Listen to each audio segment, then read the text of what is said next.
अस्सलाम वालेकुम दोस्तों। ये डोलस का फ्रिज है R600। और हमारे चैनल को सब्सक्राइब कर दें और घंटी वाला बटन दबा दें। और ये कंपनी में गया हुआ था, गारंटी में था, तो उन्होंने ये पीछे से खोला है और देखा है इसका चैम्बर लीक है। अभी हम इसको खोल रहे हैं, पीछे देख रहे हैं कहाँ से ये लीक है, चेक करेंगे। अभी मैंने खोल के ना यहाँ से पूरे हटा दिया और ये यहाँ से लीकेज था। सेक्शन जो पैप है वो सिल्वर का पैप था, वो लीक हुआ था। अब मैंने यहाँ से इसको टांका लगा दिया और दोबारा इसको वापस बंद कर दिया। सेक्शन का पैप था ये। और इसको अच्छी तरीके से 15 तो 20 मिनट इसको चैम्बर को और कंडेंसर को फिनिशिंग करें। फिनिशिंग करने के बाद फिर ये टांके लगाएं। और ये डायर का टांका, कैपिलरी का टांका लगा रहा हूँ मैं।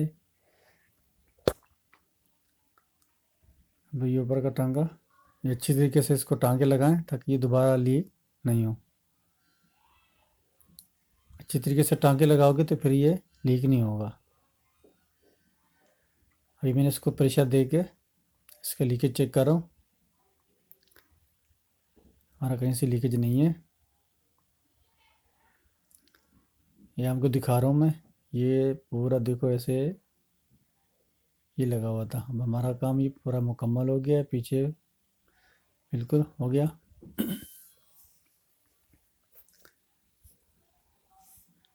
अभी मैंने इसको वैक्यूम पे लगा दिया। इसको कम से कम 15 तो 20 मिनट इसको वैक्यूम करें।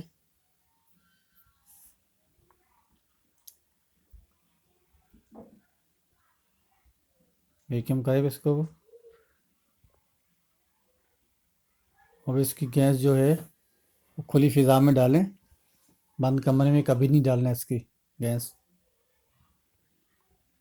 सिलेंडर को उल्टा कर दें। उल्टा करने के बाद लिक्विड के साथ डालें। इसका प्रेशर तकरीबन 35 से 40 का प्रेशर डाल दें।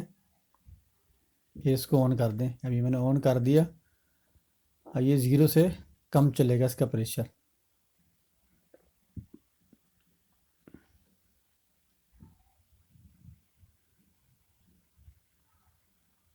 0 से ऊपर इसका प्रेशर नहीं रखना, बिल्कुल नहीं रखना। और 0 से थोड़ा सा हल्का सा 1 मिनट इसका कम कर दें प्रेशर, तो ये खुल से। खुदा हाफिज़।